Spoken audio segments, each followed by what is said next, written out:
ከህልውና እስከ ክብር የ29ኛው ሳምንት ተጠባቂ የፕሪሚየር ሊግ ፍልሚያዎች። ሰላም ጤና ይስጥልኝ የቻናላችን ቤተሰቦች። የሲቢኢ የኢትዮጵያ ፕሪሚየር ሊግ 29ኛው ሳምንት ጨዋታዎች ነገም በአዳማና በአዲስ አበባ ከተሞች ቀጥለው ይውላሉ።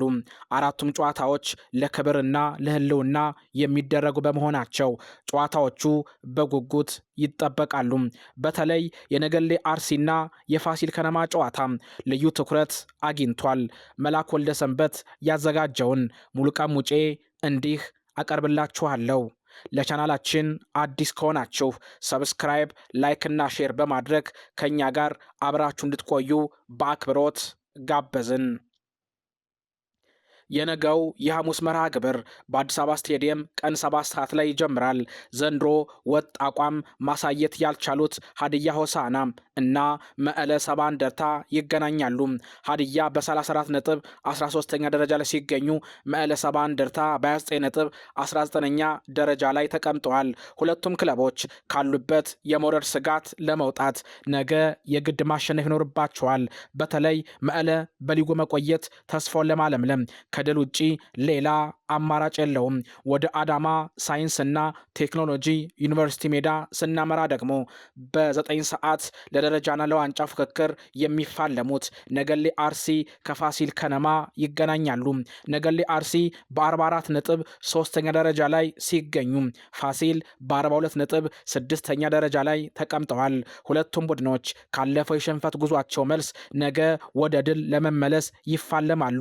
ፋሲል በመቀለ 3-1 መሸነፉ፣ ነገሌ አርሲ ደግሞ በጥሎ ማለፉ በሲዳማ ቡና መሸነፉ ነገ ጨዋታውን እልህ አስጨራሽ ያደርጓል ተብሎ ይጠበቃል። ጠንካራ ተከላካይ ያላቸው እነዚህ ቡድኖች ነገ ማን በልጦ ይወጣ ይሆን የብዙዎች ጥያቄ ነው። በአዲስ አበባ ስቴዲየም በ9 ሰዓት ሌላኛው ጨዋታ ይከናወናል። በሊጉ ግርጌ 24 ነጥብ ላይ የሚገኘው አርባ ምንጭ ከተማ በወጣቶች ከተገነባውና የ2016 ሻምፒዮኑ ከንግድ ባንክ ጋር ይጋጠማሉ። አርባ ምንጭ በሁለተኛ ዙር የታየበት መሻሻል ለኢትዮጵያ ንግድ ባንክ ከባድ ፈተና እንደሚሆን ይጠበቃል። ኢትዮጵያ ንግድ ባንክም ከመውረድ ስጋት ለመራቅና ስነልቦናዊ ጫናውን ለመቀነስ የግድ ነጥብ ያስፈልጋቸዋል። የነገው ማጠቃለያ ጨዋታ በአዳማ ሜዳ በሁለቱ ቡድኖች መካከል ይሆናል። በሸገር ደርቢ ቅዱስ ጊዮርጊስን ያሸነፈው ኢትዮጵያ ቡና በጥሎ ማለፉ መቻልን ከውድድር ውጭ ካደረገው ወልዋሎ አዲግራት ጋር ይገናኛሉ። ኢትዮጵያ ቡና በደረጃ ሰንጠረዡ ከፍ ለማለት፣ ወልዋሎ ደግሞ ከወራጅ ቀጠናው ርቆ ለመረጋጋት ይጫወታሉ። ሁለቱም ቡድኖች በጥሩ መነቃቃት ላይ መሆናቸው ጨዋታውን ይበልጥ አጓጊ ያደርገዋል።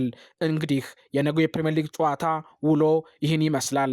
እናንተስ በእነዚህ ጨዋታዎች ላይ ያላችሁ ግምት ምንድን ነው? ማን ያሸንፋል?